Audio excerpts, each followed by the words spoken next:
احیان اشراحین جو ہے یہ اس بندے کے پاس تھا، حضرت سلیمان علیہ السلام کے محفل میں بیٹھا تھا. 4 دریا ہیں جو جنت میں سے نکل رہے ہیں.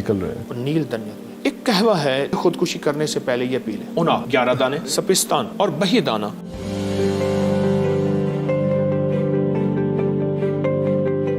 حضرت کو بتایا تو فرمایا چھوٹے چوہے کا تو سنبھال نہیں سکا، اسم اعظم کو کیسے سنبھالے گا؟ اگر میں تجھے اسم اعظم دے دیا، کسی کے بارے میں بولے گا وہ ہو جائے گا، برباد کر دے گا.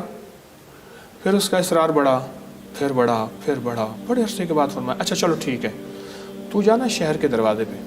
شہر کے دروازے ہوتے تھے جیسے لاہور 13-14 دروازے. شہر کے دروازے پہ جا اور وہاں ایک تجھے منظر نظر آئے گا ایک بابا جی کا، وہ دیکھنا پھر آ کے بتانا.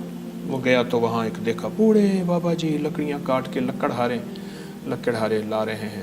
شہر کا جو دربان تھا وہ پولیس والا، اس نے پکڑا، مارا، بے عزت کیا، لکڑیاں چھین کے چل بھاگ جا.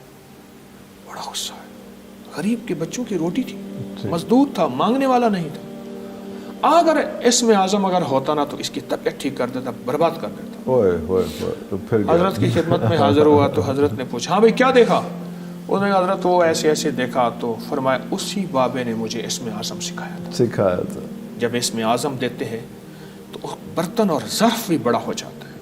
ایک تو یہ بات ہے.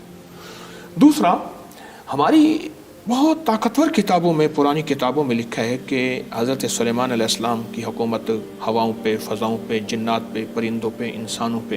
ان کا سونے کا تخت اڑتا تھا، اس پہ 70,000 انسان، 70,000 جو ہے وہ جنات اور مخلوق ہوتی تھی.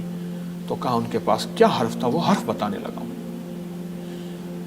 عربی زبان میں، قرآنی زبان میں وہ حرف ہے یا حیو یا قیوم. عبرانی سریانی زبانوں میں نے یہ حضرت ذوالقفل کی مزار پہ دیکھا. ذوالقفل نبی ہیں جن کا قرآن میں تذکرہ ہے. وہ ہے احین اشراحین. یہ عبرانی زبان میں، عبرانی زبان جو مٹ چکی. احیان اشراحین، لیکن عربی میں یا احیان اشراحین جو ہے یہ اس بندے کے پاس تھا جو حضرت سلیمان علیہ السلام کے جو ہے وہ محفل میں بیٹھا تھا. کہا کہ بلقیس آ رہی ہے، اس کا تخت. تو ایک بہت بڑے جن نے کہا اتنی دیر میں. فرمایا نہیں. تو ایک بندہ بیٹھا تھا، قرآن کہتے ہیں اس کے پاس اسم اعظم تھا. اس نے کہا چشم زدن میں، طرفت عین، کتاب کا علم تھا اس کے پاس. کتاب ہے، اس نے احیان اشراحین کے ذریعے وہ تخت پہلے سے موجود. اسم اعظم حقیقت ہے، پر جن کے پاس اسم اعظم ہے وہ کن فی الدنیا غریباً، دنیا میں ایسے گزارا کر تجھے کوئی پہچان نہ سکے. ارے اللہ ہے، لوگوں کے پاس ہے. میں نہیں کہتا میرے پاس ہے، میں خود تلاش میں ہوں، لیکن ہے. اور ایسا ہے کہ کمال ہے اسم اعظم، اور اسم اعظم کائنات کی چابی ہے. کہیں یہ بھی کنفیوژن ہے کہ اسم اعظم مختلف لوگوں کے لیے مختلف ہوتا ہے. ایسا بھی نہیں ہے کہ ایک اسم اعظم ہے جو آپ اس کی تشریح کریں گے کہ ایسا ہی ہے کہ ایسا ہی ہے. اصل میں کائنات کے راز ہے نا. اللہ نے کسی پہ کچھ کھول دیا، کسی نے کچھ پہ کھول دیا. کیوں نے اللہ نے اپنی تقسیم کو بانٹنا ہے تو اس کریم نے بانٹا ہے اور وہ عطا کی ہے.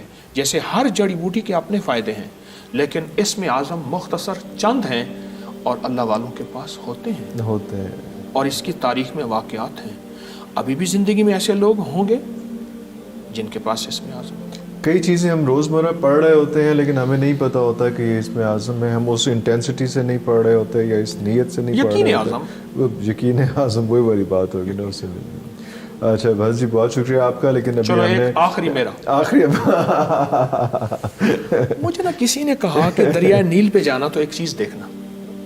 میں ابھی دریائے نیل پہ گیا، مصر گیا. وہ واقعہ یہ ہے، کراچی کے ایک بہت بڑے اللہ والے تھے. وہ مصر جانے لگے آج سے کوئی 40 سال پہلے غالباً. تو انہیں کسی نے کہا کہ دریائے نیل کی فلاں جگہ جانا، فلاں کنارے پہ فلاں ایک گھر ہوگا، فلاں ایک بابا ہوگا، اس سے مل کے آ جانا. اس نے کہا کیوں؟ کہا بس جب جائے گا پھر پتہ چلے گا. خیر وہ وہاں ڈھونڈتے ڈھانٹتے گئے تو دریائے نیل کے کنارے ایک بابا بیٹھا تھا، بڑی عمر کا. تو ان کے پاس وہ ایک ساتھ قہوہ تھا، وہ پی رہا تھا. تھوڑے کے بعد تھوڑا بھرتا، وہ پی لیتا، پھر بھرتا، پھر پی لیتا. ان کے پاس گئے. انہوں نے کہا جی میں پاکستان سے آیا ہوں، کراچی سے آیا ہوں، اور کراچی سے مجھے کسی نے آپ کی کون سی ایسی چیز ہے؟ تو انہوں نے کہا کہ میری عمر 119 سال ہے. اور ایک بابے کو بلایا